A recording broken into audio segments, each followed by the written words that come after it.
Greetings, I hope you're all well and good and groovy, and I'm wearing my kind of Victorian outfit because we're going to be talking about Jack the Ripper, possibly one of the greatest unsolved murder mysteries of all time. Or is it? What about if I was to tell you that there was a very good suspect for the identity of Jack the Ripper, and even a potential solution as to what actually happened to him, and you've probably never heard about it? And the reason you've probably never heard about it is because it is complicated. I have been aware of this particular theory for around 20 years, and it's only recently I have fully grasped how it works. There are serious crime historians, and specifically ripperologists, which is what they call the people who study the Jack the Ripper case, called that actually have had to go back to this theory again and again and again before they've totally and utterly digested how it actually works.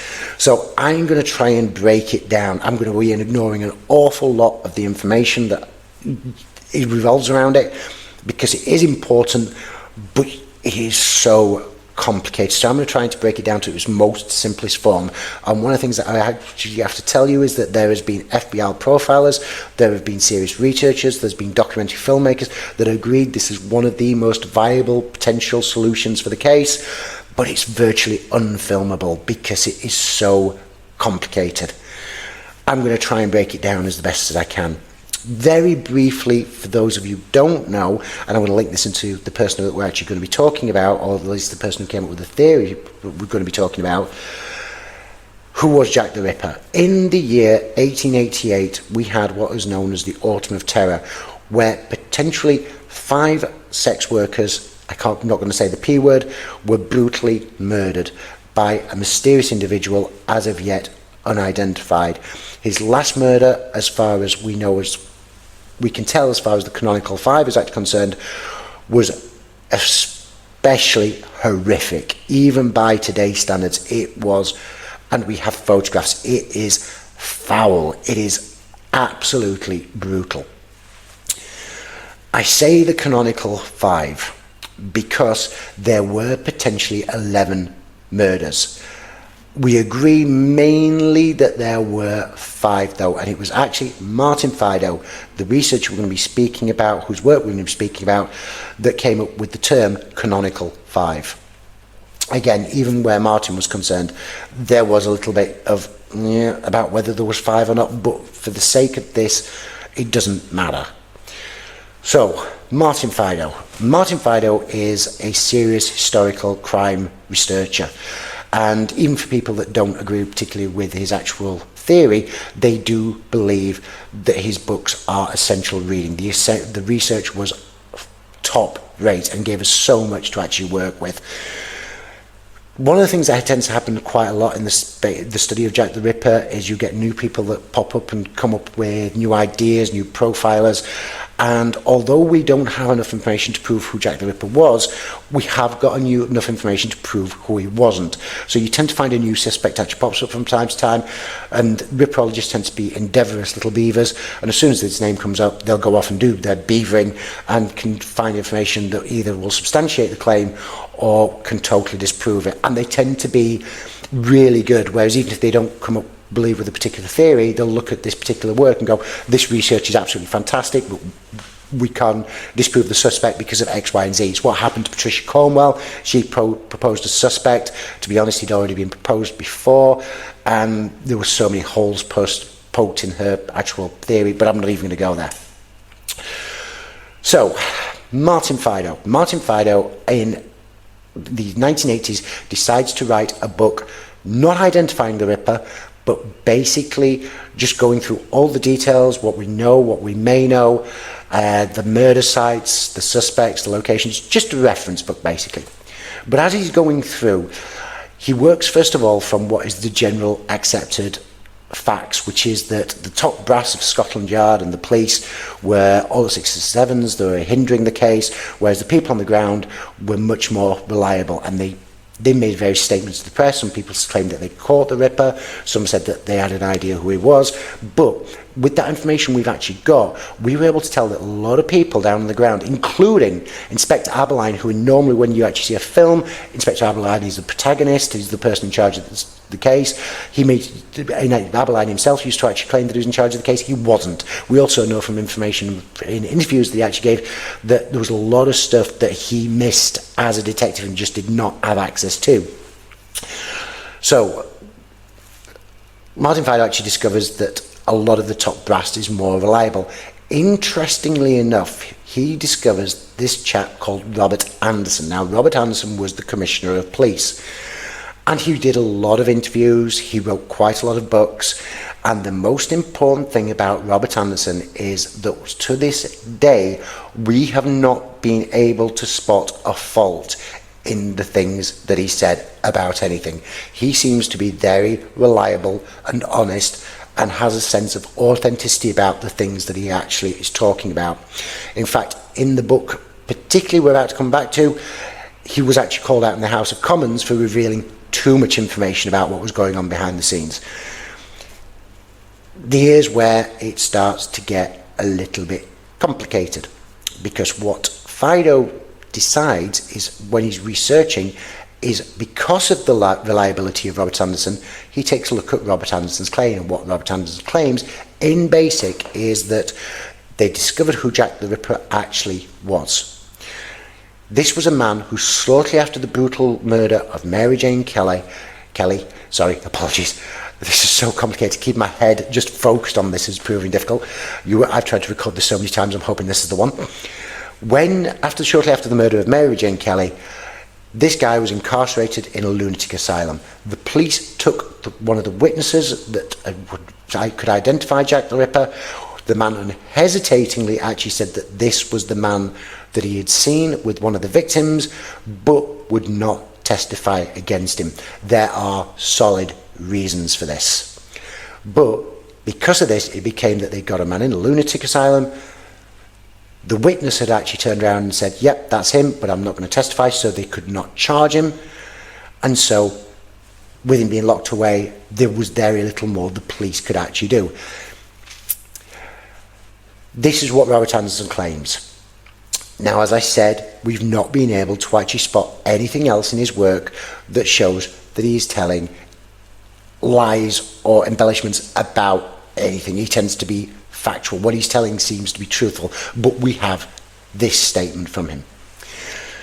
Interestingly enough, Donald Swanson, the person actually in charge of the case, had a habit of, when he was going through his books, of annotating in the margins. This was for his own amusement, it was not for publication, it was just something he used to do with his books. He'd make references to additional information, facts. If he wanted to research something else, he'd question mark it, all that sort of stuff. And when he's in Robert Anderson's book, he's highlighted it, and what he's wrote basically confirms what Anderson is saying. It's a little bit more complicated than that, because there are some variances, but he does seem to confirm this identification took place. So we've got Robert Anderson, who is totally, as far as we're concerned, legit, and then Donald Swanson, for his own amusement, in his own book, not intended for publication, confirming this identification happened. So, Martin Fido decides in his book to actually finish off with saying that if you go back, look at the asylum records, if you can find somebody that's basically fits this category, that would be one of the best suspects ever proposed. Sends his book off for publication, the publishers come back and say, that's good, but what we want is the witness identified. Okay, are you with me so far? 9 minutes, so let's try and speed this up a little bit. So, right, let's skip back ever so slightly. A document has actually, or a couple of documents have actually come to light, which has actually shown the police had a short list of 3 suspects, one of which was a poor Polish Jew called Kosminski. We don't know much about him, and a first name is never given. But when Donald Swanson is annotating his book, he writes specifically Kosminski was the suspect. Anderson did not name him. So Martin Fido decides to go and take a look at the asylum and infirmary records and see if he can find this Kosminski chap, because he believes if Donald Swanson's saying that name is Kosminski, if we can find Kosminski in the asylum, that will be the best possible suspect for Jack the Ripper ever proposed. He can't find him. But he starts off by looking at infirmary records rather than asylum records, and he comes across a guy called Nathan Kaminsky.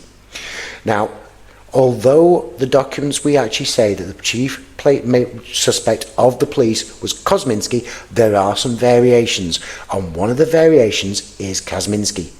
Now, what's interesting is that this Nathan Kaminsky that pops up in the infirmary records that Fido finds was before the murders actually start. He's the right age.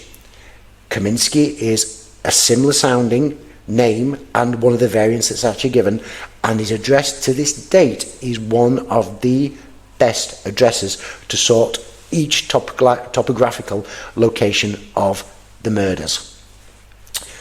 The other thing that's interesting about him is after this infirmary records, Nathan Kaminsky vanishes from the records. He's not on the workhouse records, births or deaths. He vanishes. Let's put a pin in him, because he's going to be a very complicated part of this case. Let's get to the real suspect here, because Martin Fido is able to identify only one person that fulfills what Swanson and Anderson seem to be talking about, a guy called David Cohen. Now, David Cohen seems to be the only person that matches all of the things, the brief information that we've actually got from Anderson and Swanson, but he's not a Kaminsky. And with Swanson naming Kosminski, that seems to be saying that's who that suspect actually was.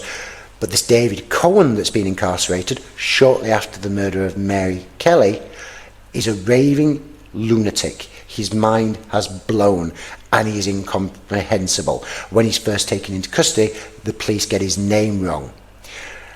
There's a very strong possibility here that they did not know his actual real name. There's a little bit of possibility that David Cohen is a kind of John Doe name.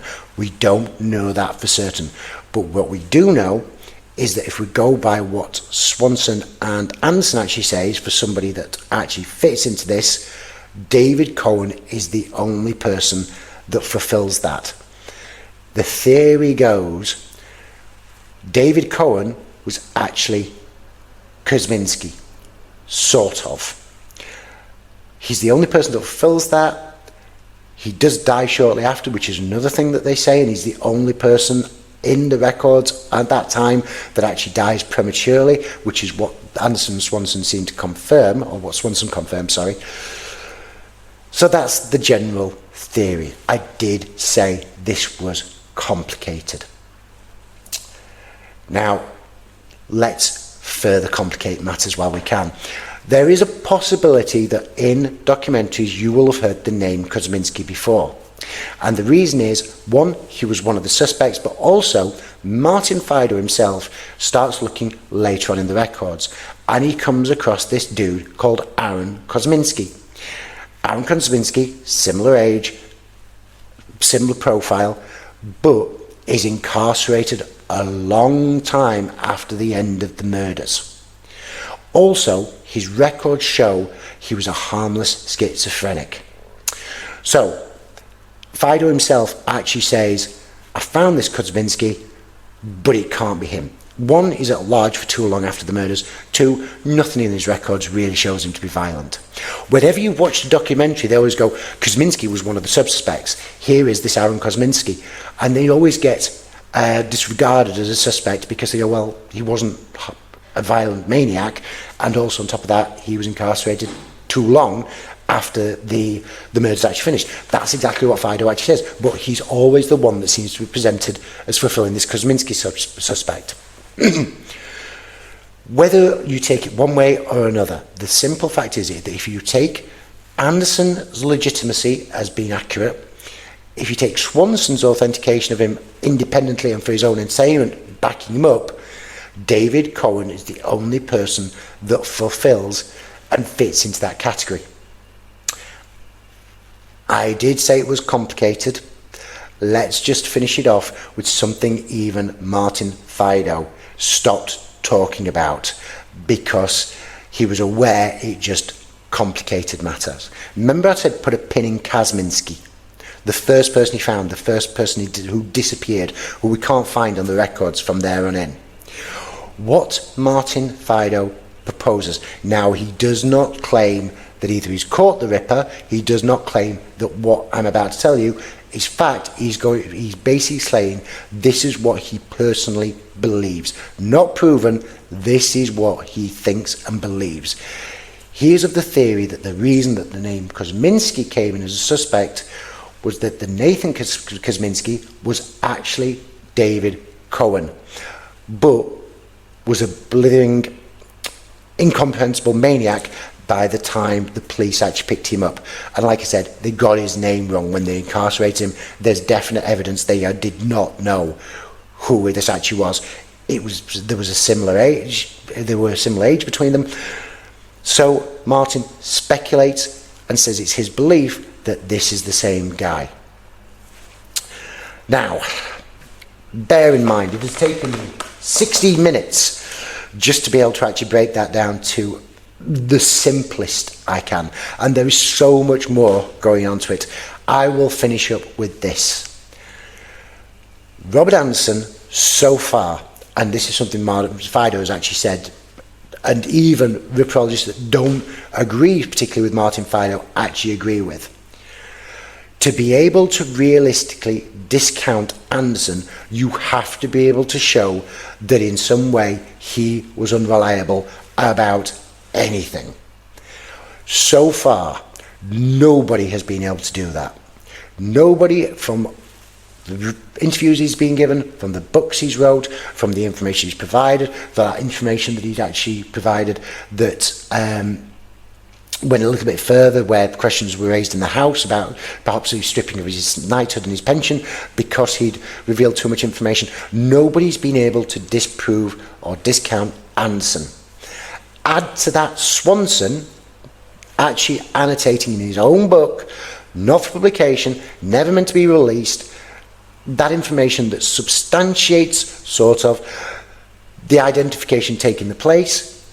Then we have David Cohen as the only realistic person in the asylum records that fulfill the details they've actually given. Again, I am making this as simple as I possibly can, and I'm aware even this is complicated. So whichever way you look at it, we've got David Cohen. If Anderson is right, the person who was David Cohen, who we do not entirely sure we know the right name of, was Kosminski.